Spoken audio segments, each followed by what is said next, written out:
Hello and welcome to Youth in Sports, where every Tuesday night at 7:30 p.m. we feature special guests from near and far. The program is sponsored by ATI Physical Therapy, providing certified athletic trainers to more than 30 area high schools and colleges. First State Orthopedics, the team taking care of Delaware with a commitment to excellence. And Wilmington University, where Youth in Sports is produced by the College of Technology's students and faculty. And now, from the studio at President Jack Barcelona's Wilmington University, your hosts for Youth in Sports, AOSSM Mr. Sports Medicine 2012, Dr. Michael Axe, UD and St. Elizabeth's own Dr. Joseph Straight, and co-founder of Youth in Sports, Mr. Walter Laudine.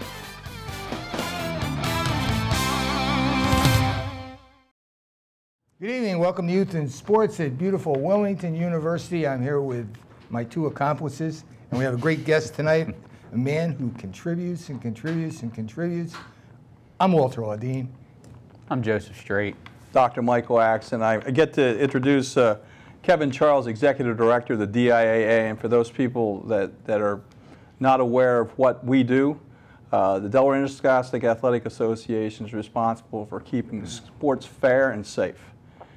We have a number of committees, 23 committees that work with us in every sport, plus the Sports Medicine Advisory Committee, for which I serve as the chairperson for that, ably assisted by Julie Moyer-Knowles and 11 other people who sit on our committee, including Dr. Joseph Straight, who is the primary care representative, for Newcastle County, and also our college rep, to make sure that the rules that we're using in high school are those that they're using in college, and hopefully much better than those they're using in the professional ranks. And as you can see, I'm Walter Laudine. I don't do anything, and I don't. You used to, though, Walter. I did, and I don't think there is a word such as fair. But I'm going to let Kevin explain to me how it becomes a factor, because I never believed that there was a word called fair.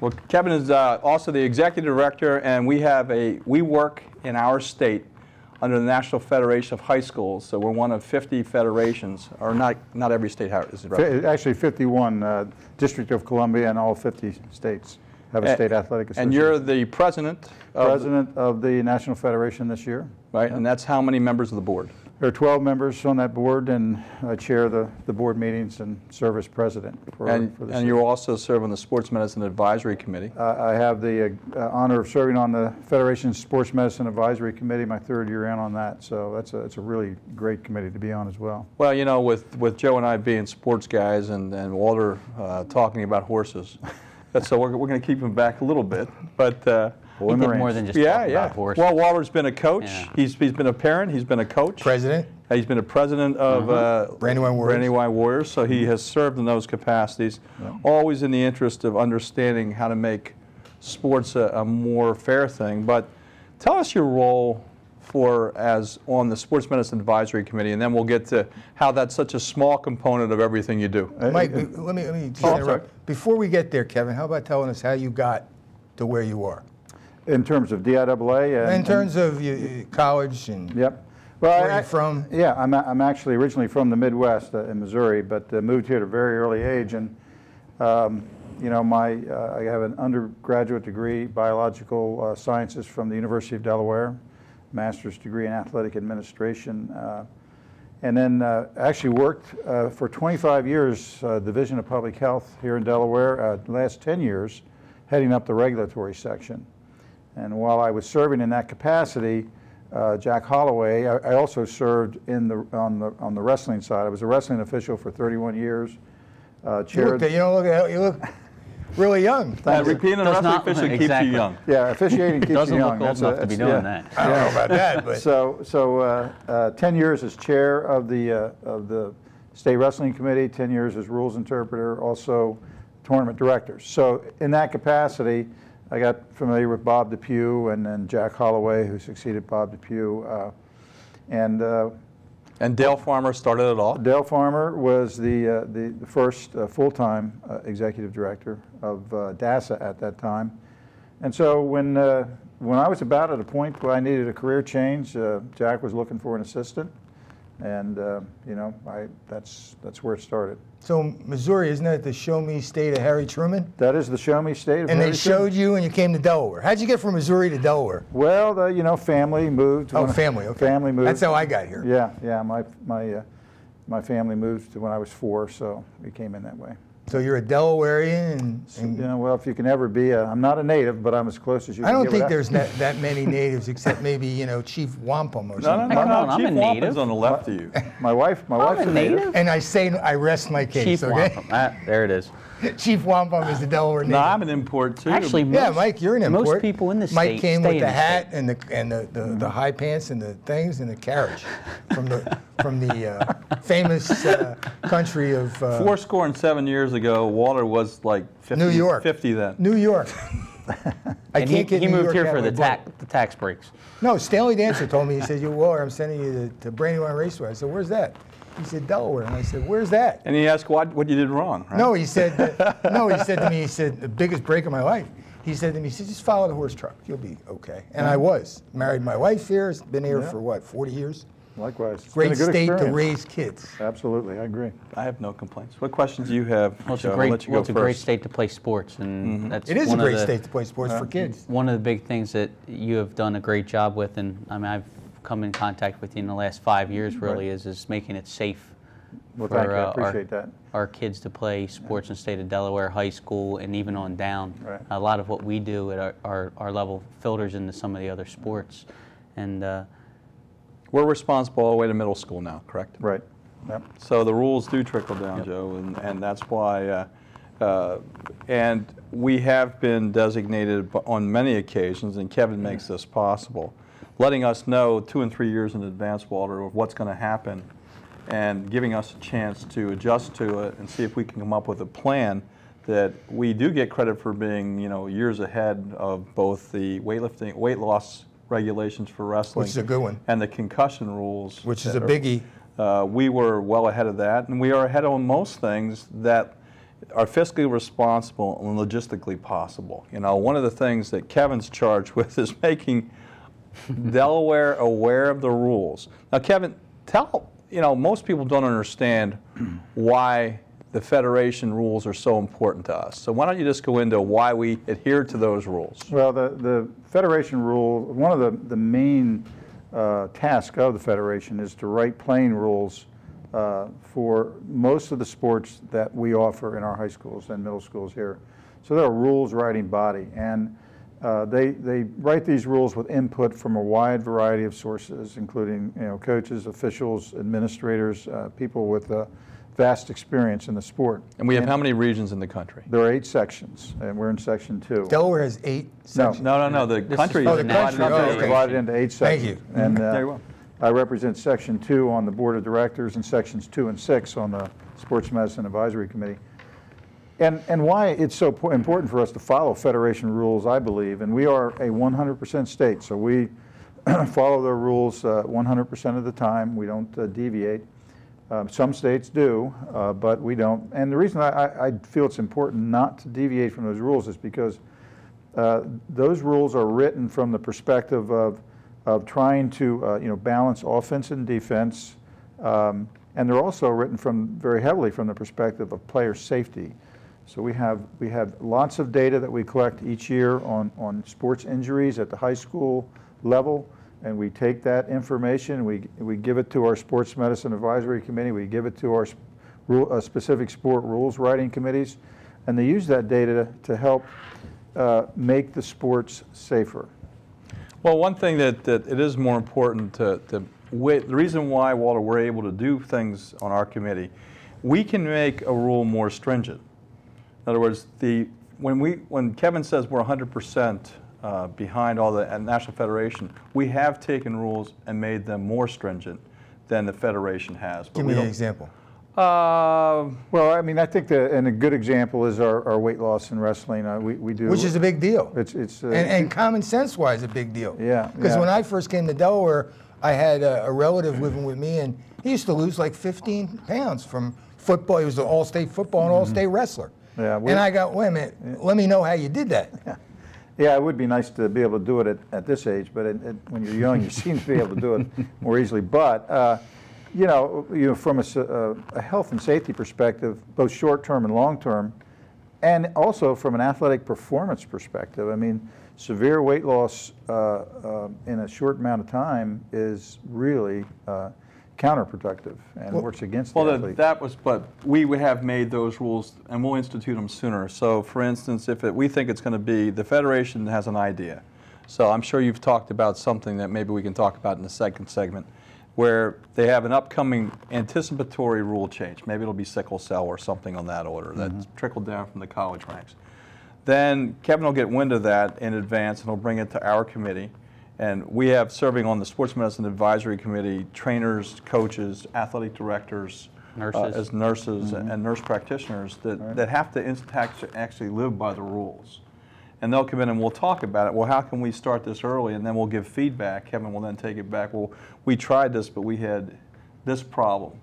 Maybe it needs to have a slight tweak or amendment. And that's well, Kevin, being that I've been with Mike now for 20 years, and some of the things that he's talked about and initiated, seems to me, originally being from New York, that Delaware has really been at the forefront of a lot of different things.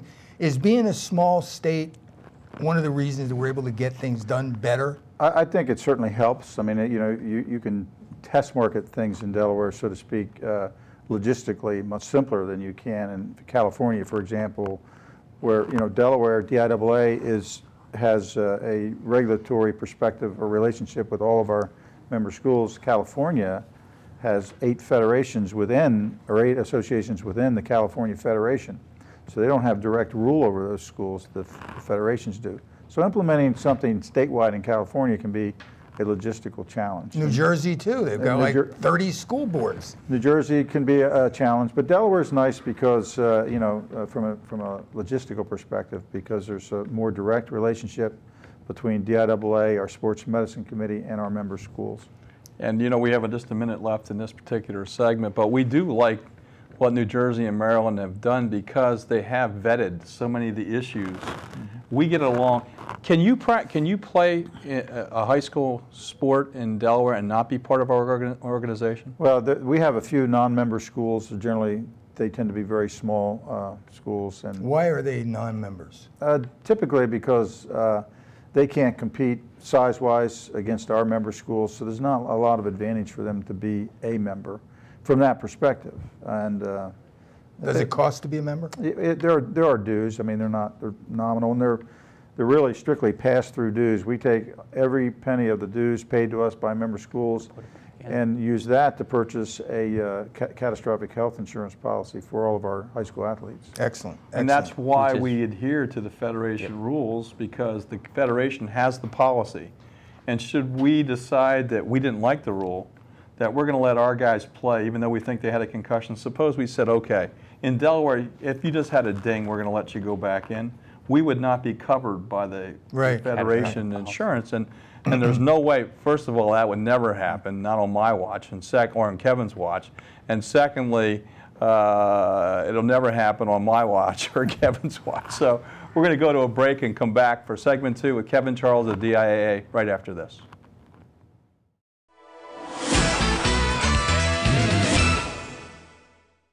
I will keep dancing on point, even if it hurts.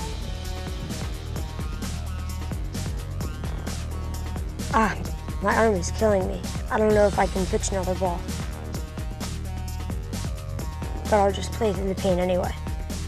I have to do the big stunts. They look better than the other cheerleaders. Our tosses are bigger. My elbow really aches, but I've got to keep better. Don't tell them it hurts. They'll take you out of the game if you do.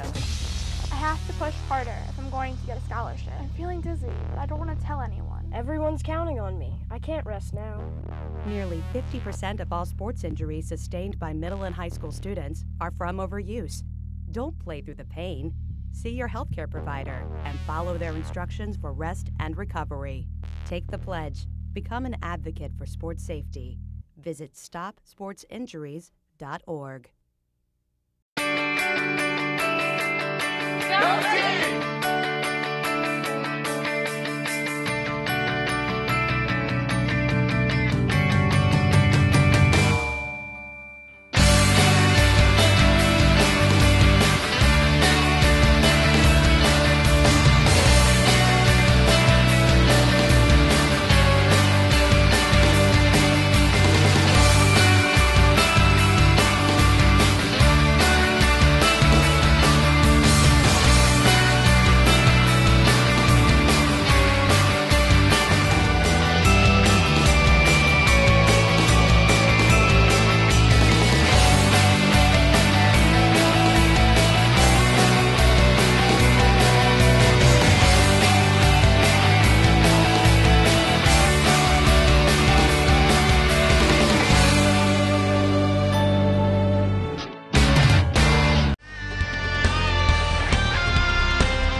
Hi, we're back on Youth in Sports. We're talking to Kevin Charles, who's the executive director of the DIAA, and a great guy.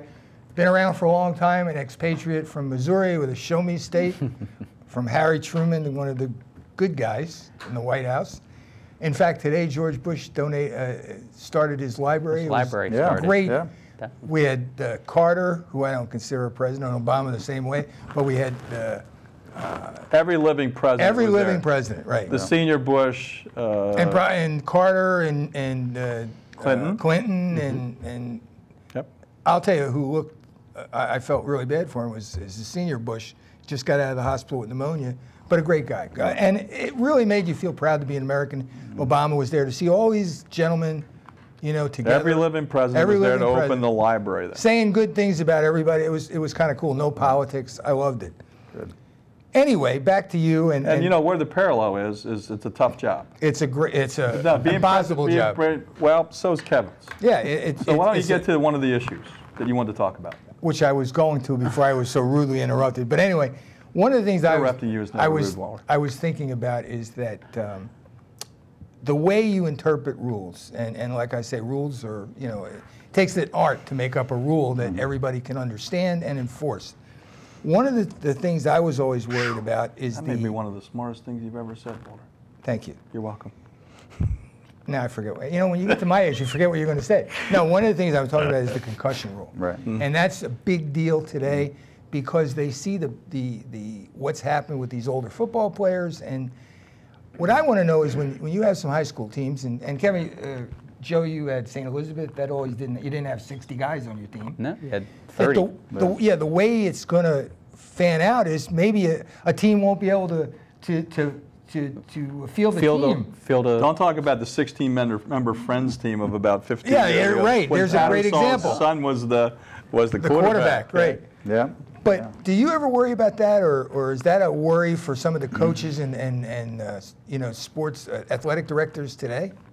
In terms of being able to field teams? Exactly. Well, you know, I think along with, you know, the concussion rule, I mean, you also look at other things to try to minimize the number. I mean, the goal is really to minimize the injury.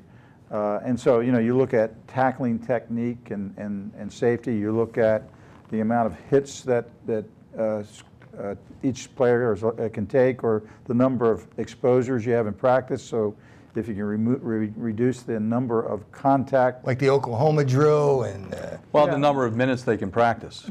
Well, we've done that too, and it's actually another area where Delaware's been among the leaders in is you know, practice and heat and acclimatization. But so what you're trying to do is you're trying to bring up the skill level of the coach and the skill level of the player, and in Dr. Axe and Joe's world, they're trying to bring up the skill level of the health community that serves these players, and so in the end, what you're hoping is that you've minimized the number of injuries, but to your point, I don't think we've really seen that as a trend. I mean, where players are falling by the wayside by the dozens. It really hasn't. I don't see it as being that large a number of players that are being You think affected. it changes the way, and Mike, you played football, and Joe, you played football, I played football. You think it changes the way that players are playing football? Do you think that coaches are coaching a different way today? I see that as overly optimistic, and that's the thing that bothers me, that you know, a lot of these guys have been around for a long time. Well, let me give you an example. You know, let's look at the NFL and the let's look at the NFL, right? And head tackling.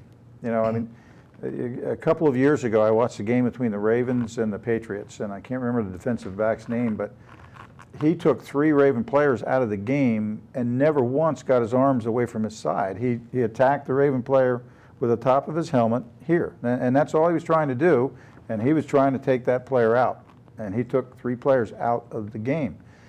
And shortly after that game, you know, the NFL changed its approach, and they began heavily fining players, and there was a period of adjustment. You know, the players were used to playing one way, and that they were used to trying to take players out with the top of their helmet, tackle with the top of their helmet instead of wrapping people up, hitting with the upper body. And I would venture to say it probably took 2 or so seasons before they finally got it, and They had to change their practice. That meant that coaches had to change, officials had to change, players had to change. So, and it was painful initially because they were calling everything, and the officials were calling some hits that we would consider good hits. But that's now, you get caught and don't touch the quarterback. Oh yeah. If they have a single digit or number, you better not even come close. Oh, if the last name's Brady, but let's not go there. But anyway, but you know what? In my perspective on that, my wife and I watch the Ravens pretty religiously, and every once in a while you see a flag thrown on a play and you think, oh my gosh, I mean, there's nothing wrong with that play. But then I stop myself and say, I'd rather have maybe a couple of extra flags thrown than the continuous headshots that were going on before. Well, they just changed the rule that I was a big fan of Rich Gannon when he was playing for the Raiders. The Raiders should have won the got in the Super Bowl over the Patriots winning their first Super Bowl with that pass. They just changed the rule. What was it, 15 years? Yep. And Rich Gannon missed his chance to get in the Super Bowl. I thought that was a terrible call. No, that was because of probably Rich Gannon not getting in the Super Bowl. You had a joke. No, I think that this goes back to our prior session, and you guys were talking about Delaware being a small state, but also that what can be done in Delaware that we're seeing is being able to have the coaches buy in on teaching proper tackling technique and having the coaches being able to pick up on head injuries and those. I think that we're educating them more. They're very willing to be involved in learning this stuff and being, in a sense, police officers on the field.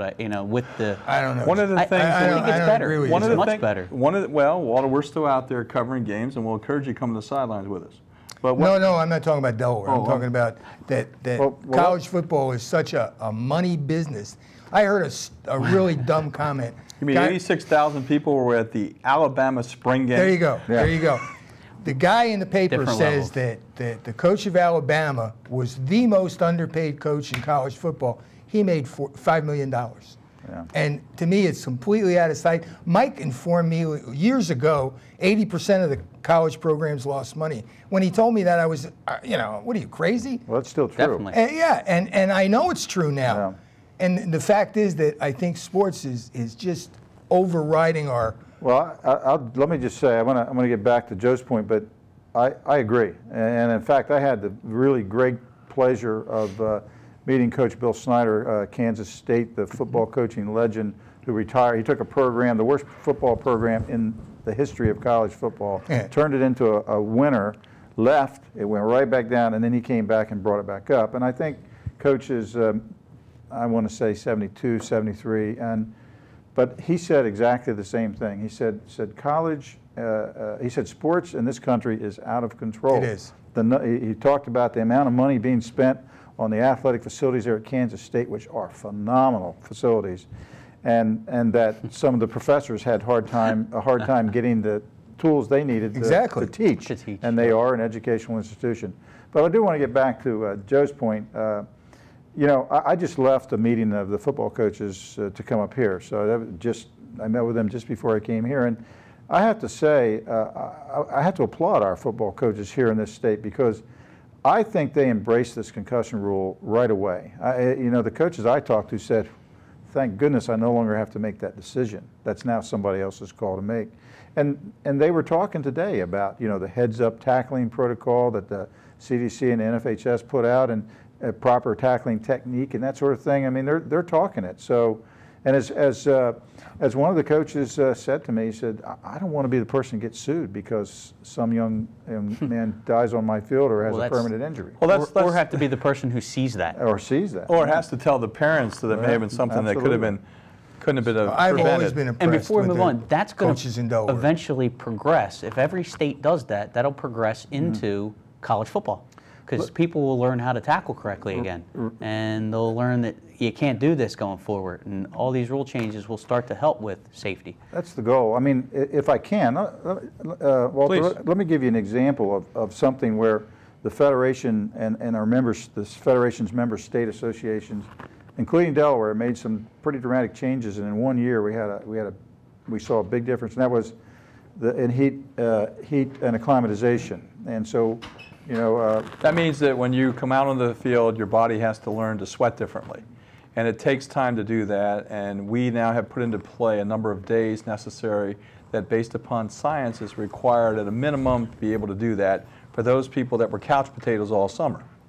Yeah, so we live in an air-conditioned society, and then all of a sudden we're throwing our kids out into 95-degree temperature days, and it takes the body a little while to acclimate to that. And also there are certain days where the risks are higher, when the heat and humidity reaches a certain point, and we want to alter our practices. Or what did you do even, about that? Well, we adopted a regulation that said that we limited the number of practice hours, we require a rest between double sessions, and we also have a rule in about, you know, when the heat index gets to a certain point, you have to alter your practice, or if it gets high enough, cut it off. But the nationwide, many states adopted this policy just this past year and put it into effect for this school year. Over a 5-year period preceding this year, there were, I think it was 20 deaths related to exertional heat stroke, which is an entirely preventable incident. I mean, no reason why it should happen, but it does. And so this call to action, a response by the states. This past year, there was one death in interscholastic athletics associated with exertional heat stroke. So, and it's not ready to claim victory yet, but just trying to make the point that our member schools and the coaches, it's really at the ground level. I mean, it's where the rubber meets the road that this has to be implemented. I think they do take great responsibility, or pay great attention to their responsibilities. We're down to 1 minute, and I want to do a little bit of my slant on that particular thing. What the coaches are most concerned about is the other coach having an advantage. And the reason why they didn't want to be out there practicing 7 hours, but if a successful coach was practicing 7 hours and they were practicing 5 hours, they didn't want to be looked upon as not practicing enough. And they're happy about the rule now that no one can let an athlete who had a concussion go back into play, so that they don't have to worry about their team physician not wanting to make that decision and them being at an unfair competitive advantage. Yeah. So I hear what you're saying, but having dealt with the folks on a regular basis, I know that enters into it. But we're okay with that. We're okay with equity across the board. You know, at West Point, they have to turn the lights out, Walter, at 11 o'clock, and everybody has to stop studying. That's just the way it is. Well, I'm going to go to a break, and we're going to come back right after this. And I'm going to come back with being the devil's advocate.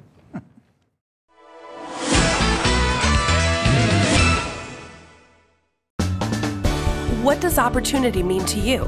At Wilmington University, it means providing a personalized educational experience where students learn anywhere at any time. Wilmington University provides a variety of ways to complete your degree. Choose the flexibility of online learning, or attend classes during the day, in the evening, or on weekends at locations throughout the region. It's your degree.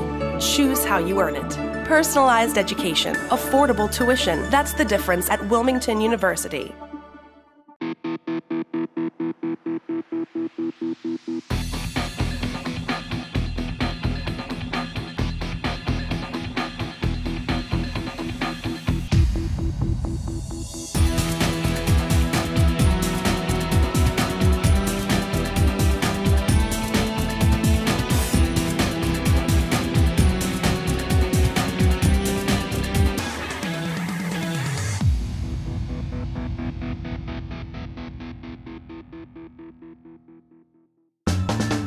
What does opportunity mean to you? At Wilmington University, it means finding an innovative degree program that fits your goals and prepares you for a successful career.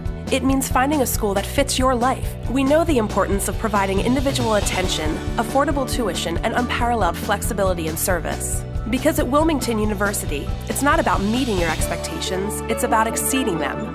Personalized education, affordable tuition, that's the difference at Wilmington University.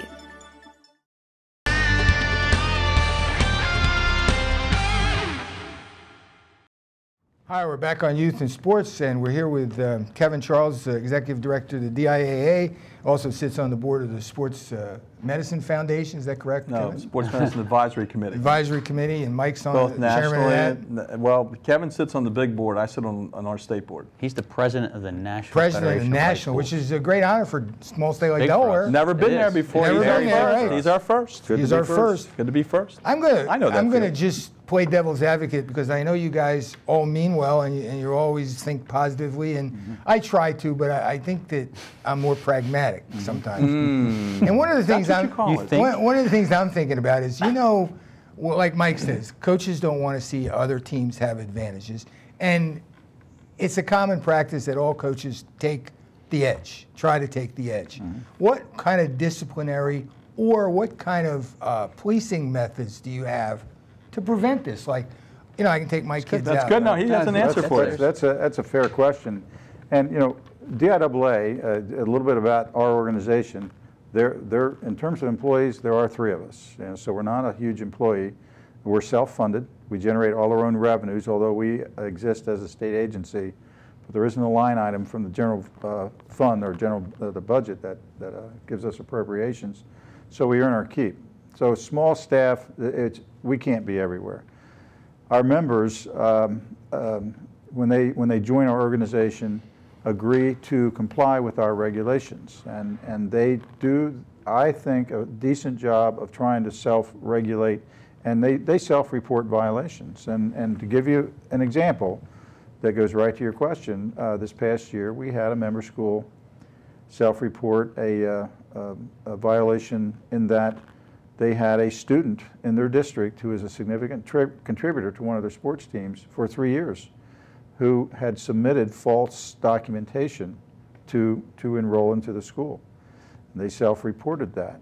And as a result of that, I think I remember that. Yeah. And as a result of that, the student was made ineligible because they supplied false documentation.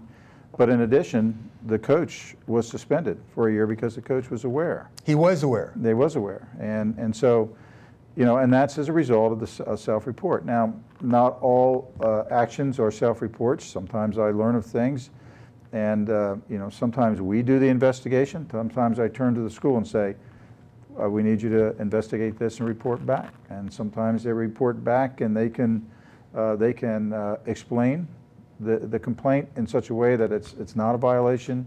In other words, they're giving us the other side of the story. And sometimes they come back and say, yeah, we have a violation here. We need to take some action. Who's our cop at the school, the athletic director or the principal? Well, by regulation, everything goes through the principal. The athletic director works for the principal. Right, and often the principal, in most cases, the principal designates that to the athletic director or sometimes an assistant principal in charge of athletics. And so they tend to be our police. Well, Mike, I'm going to disagree with you a little bit, and I think you'll come around to my way of thinking. Good. When you said that, everybody wants to make sure that no matter what team it is, everybody's on the same page. What I think, especially with the concussion rules, is that we're a litigious society, and I think that everybody is afraid of getting sued. And I think that once we keep that over, my question to you, though, Kevin, is as far as the litigation goes, can a parent sue a coach or a school if they have bended or broken the rules? Well, not being an attorney, I don't want to give legal advice. Well, I'm sure you've had Yeah, but I'll certainly address that. The reality, Walter, as you know, is anybody can sue for anything. I know. And these two guys it's ridiculous. know that better than anybody in their profession. What they go through is ridiculous. But so certainly they could. But I would disagree to the point that I think the reason our coaches want to comply, it goes beyond fear of lawsuit. I think our coaches... They care. They care. These are educated, these are teacher coaches. Well, I think our guys do. Yeah, I love our high school football coaches, I think, are tremendous. They really I'm talking about all of our coaches. Yeah, I'm talking about around the... They're mostly people from the state of Delaware. They've been in this for a long time. I agree with that. They really care about their kids. I'm not talking about Delaware so much. Well, and maybe not even so much interscholastic sports. I mean, and I'm not going to sit here and say every one of our coaches is 100% above board. I mean, we know full well that they're not, and our schools and we do the best we can.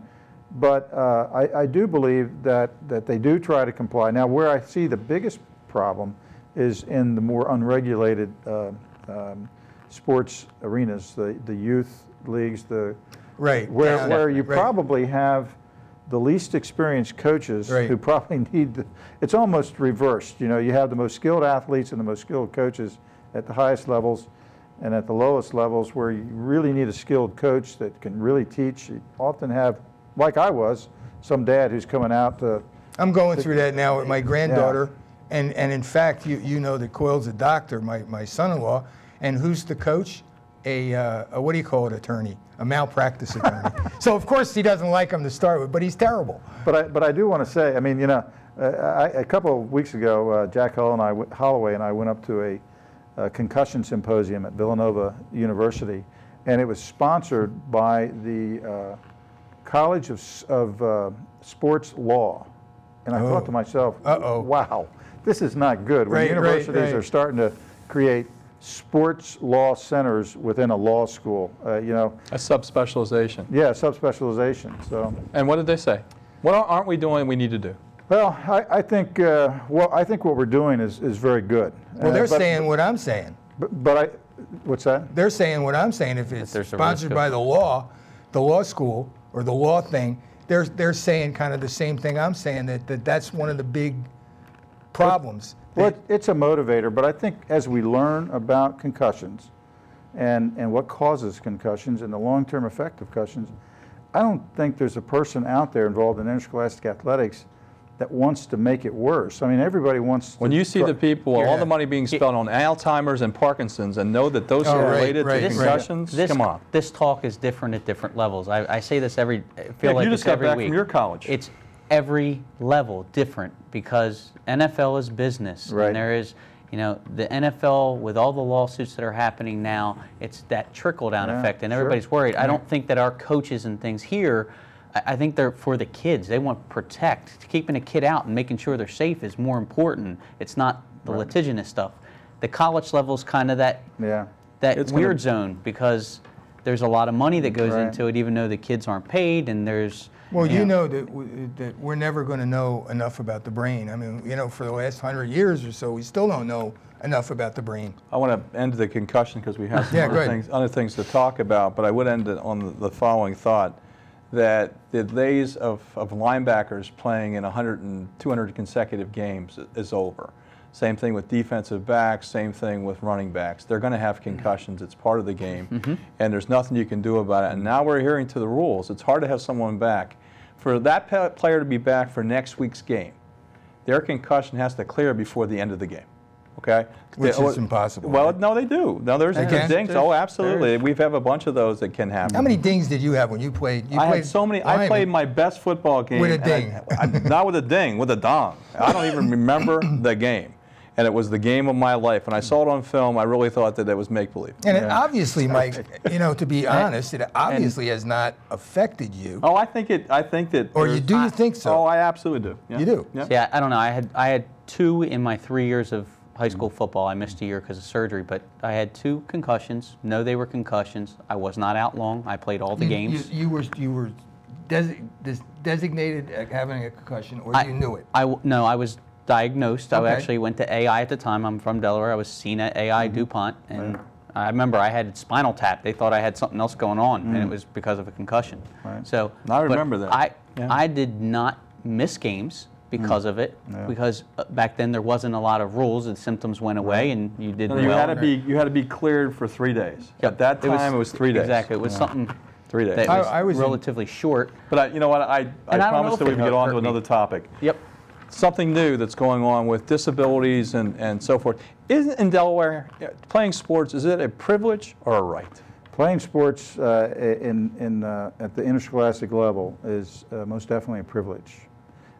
Getting an education is a right. So our schools are obligated to educate students up to the age of 21. But participating in interscholastic athletics and other extracurricular activities is definitely a privilege, one that's earned.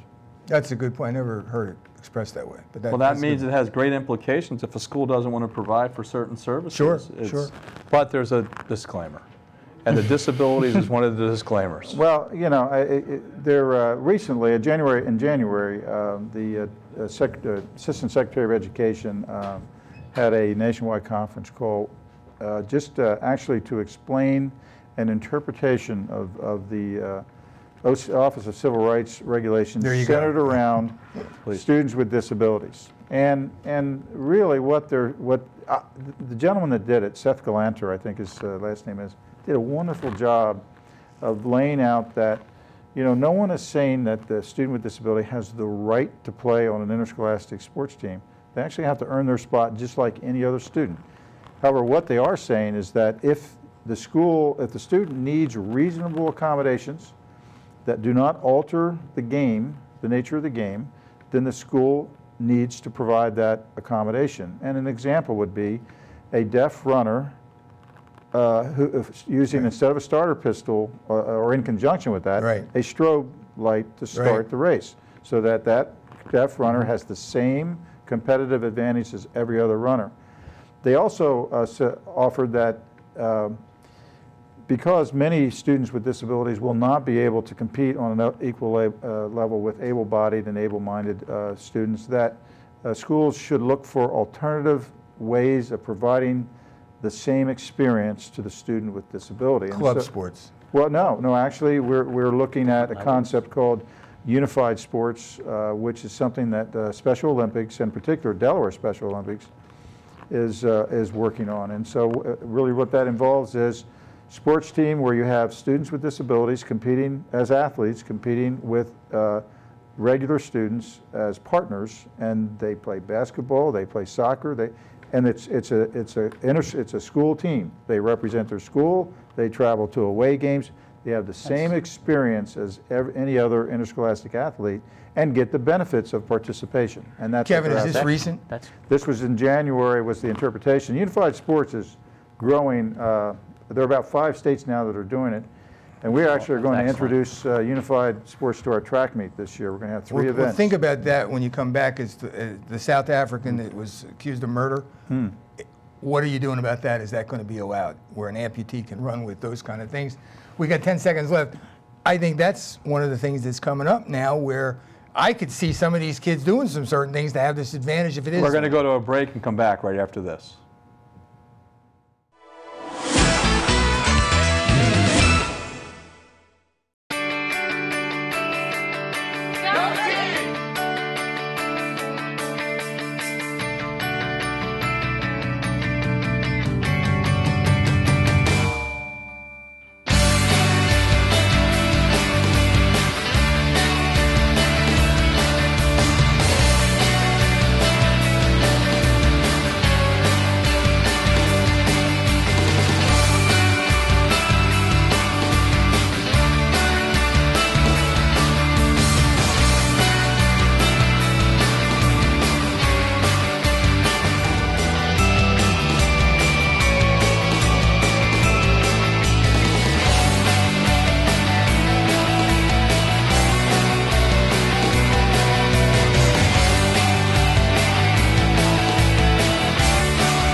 I know they never make me play with these guys, but why do they make me train like them? Training hard is important, and for professional athletes, it's their job. But kids aren't professionals and shouldn't train at that level. Keep kids safe on the playing field and out of the operating room. Become an advocate for sports safety. Visit StopSportsInjuries.org.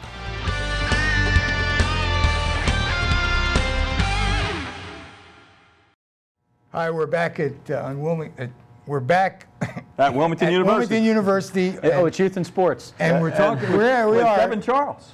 And I'm losing it.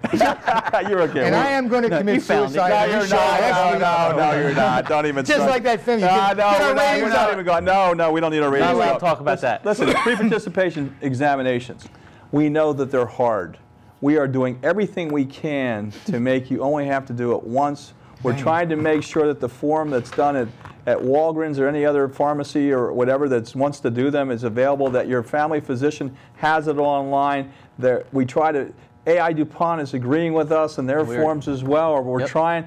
It isn't always smooth. We're not quite there in 2013.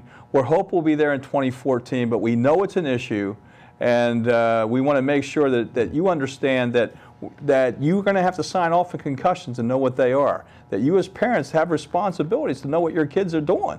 So you can't just sign it. You really need to know what's going on, and we encourage you to attend the meeting that they have for parents prior to the start of each season to talk about how to behave yourself as well as these other things.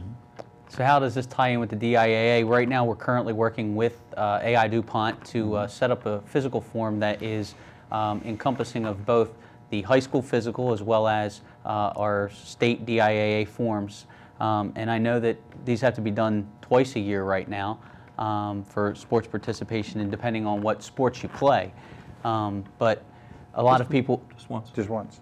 Well, doesn't first well, it aid has to be done by orthopedics do a certain time of the year. Yeah, it has so to if be, it's done before that, then it has to be done again after a certain But we date. put that in. What's our date now? April 1st, right? April 1st, on or after April 1st, and it's good for the entire following school year. Yeah, so if you have it done after April 1st, it'll cover you through until the end of this So season. it's It's next now April done 1st. until you can start again. So if you have a concussion, who makes the call, and how is it examined? And No, we don't have time for that right Completely now. different. There's a That's- whole program in place that's done by a number of places throughout the state. We're still underrepresented in Kent and Sussex County. We're working really hard to have that done. But here in Newcastle County, it is no longer a problem. What we're trying to eliminate is that patients are having to go see their family doctor for their regular health physical. Right. And they're getting their health physical, and then the parents are having to pay out of pocket for their sports physical, which is close to the same, but not completely the same. But we have to sign off on things like can your picture be taken and other things that become important. Right. And we need to know, fill out a card that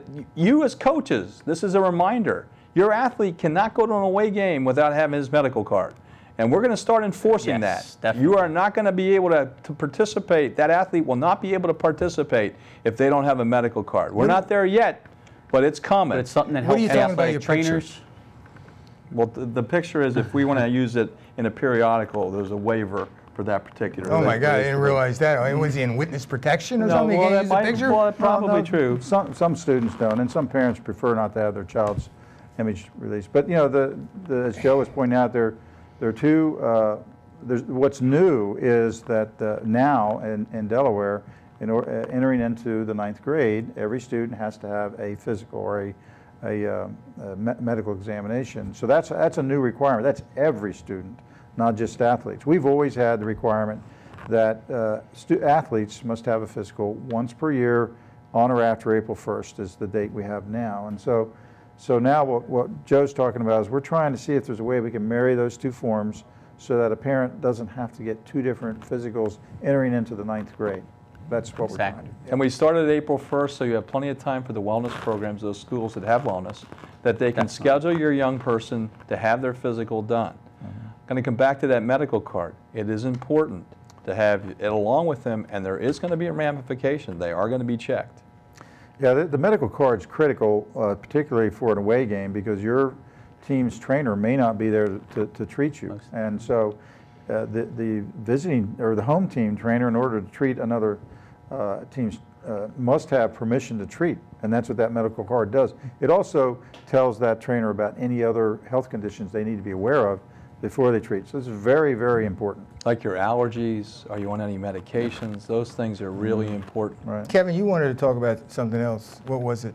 Well, one of the really neat programs. I just came back from Indianapolis for a week of meetings there, and the state of Minnesota, the Minnesota High School League, has a marvelous program. It's very simple in its structure, and it's almost one of those things where you're thinking, wow, why didn't we think of this already? But sudden cardiac arrest is the #1 cause of death for high school athletes, interscholastic athletes across the country. Heat illness, #1 preventable death, but sudden cardiac arrest is the #1 cause. And so the key, of course, in a heart attack is response and timely response. And so Minnesota, what they've put into place is an awareness program, so students and their parents are made aware. So we might consider putting something in our PPE that the parent signs off about and the student signs off on signs and symptoms of sudden cardiac arrest or heart conditions.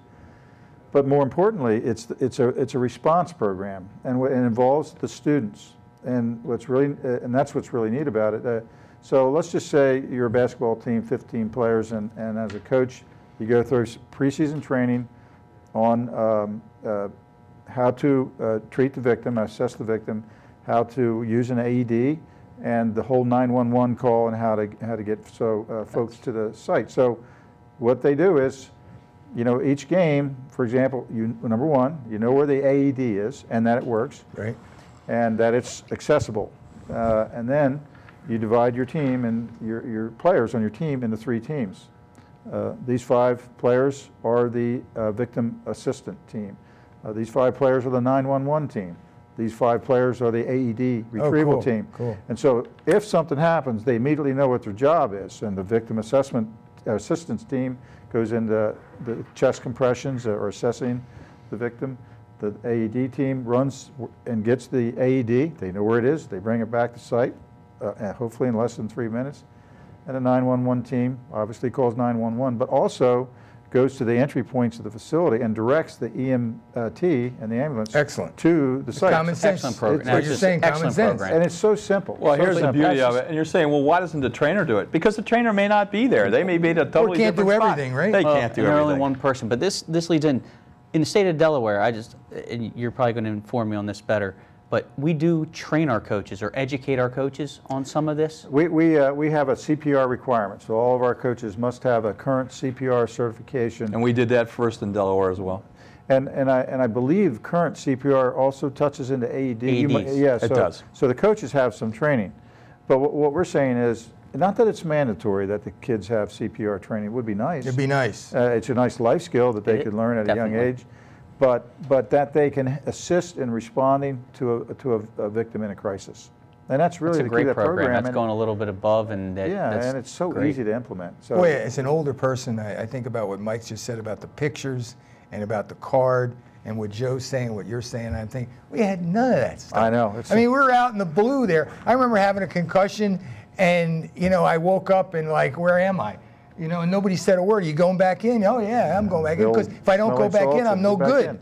That was the old presumption. Just like the coaches, hey, if you don't need water, are you tough or not? That's totally changed. How many people died because of that? That's totally But we didn't hear about it in the papers and on television 100 times. Well, the good news is that the athletes no longer look upon themselves as being weak if they sustain the injury on the field of valor. Anything else, Kevin, that you wanted to talk about? Our last segment. Well, I just think one of the things I want to do is I want to thank you and Joe for the work that you do for us. I mean, it just is incredible to me the amount of time that our physicians in Delaware donate to interscholastic athletics and really make it a much safer experience for our students. And so, well, it's nice to you. It's great to be involved. Yeah, no, it's one of those things. And I thank all the other docs out there that what am I, that are chicken doing salad, this as well. Kevin? No, what you do is you give us a forum to come on a Thursday night,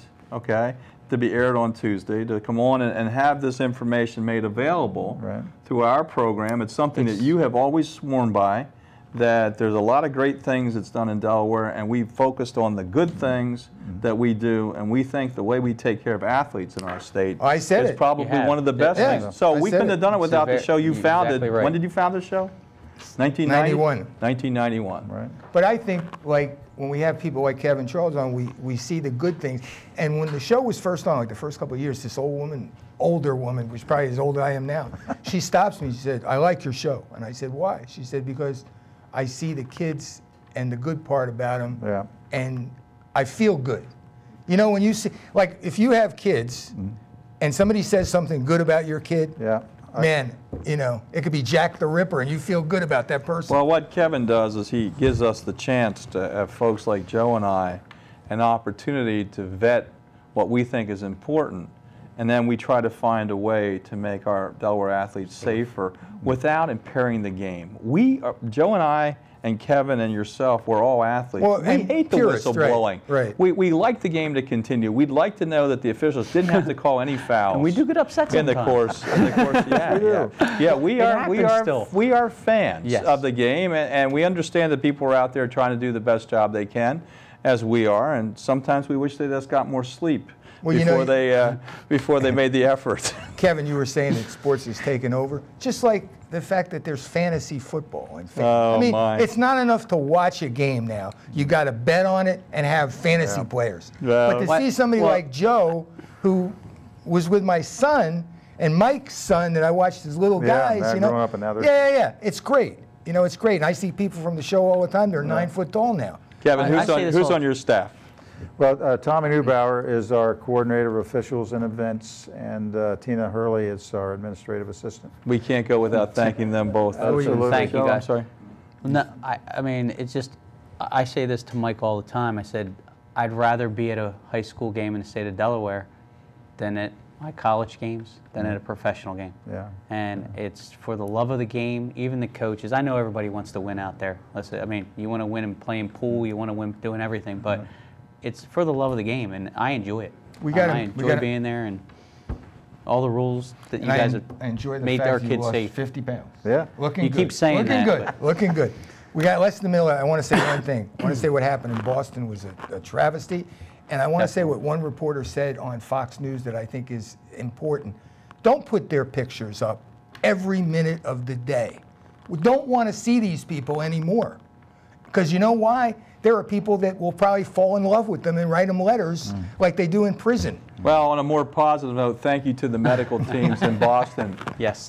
Who were there for the Olympics. Absolutely, and great got job. a Some lot of my more. colleagues that had to see some crazy things that they said, and we appreciate all your help.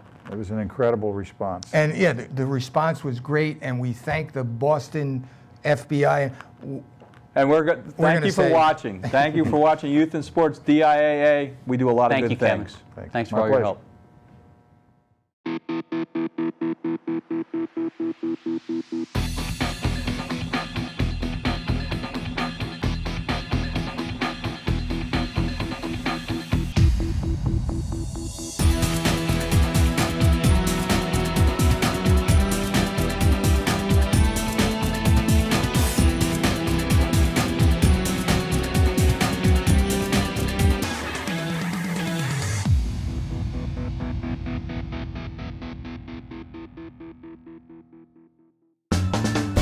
What does opportunity mean to you? At Wilmington University, it means finding your relevance in the job market. That's why we offer career-oriented degree programs that meet employment needs in emerging fields. Dedicated professors bring their real-world experience into the classroom so you'll graduate with the tools you need to succeed on the job. It's your degree. Make it relevant to your career. Personalized education, affordable tuition, that's the difference at Wilmington University. This show was sponsored by ATI, the company taking physical therapy to a higher level throughout the country. First State Orthopedics, where Youth in Sports hosts Drs. Straight and Axe are members of the team taking care of Delaware with a commitment to excellence. And President Jack Barcelona and his Wilmington University College of Technology, where each semester this student-run program is produced, directed, edited, and distributed under the guidance of the TV production faculty. Each guest receives a copy of the show, and all shows are available on the web at youthinsports.com.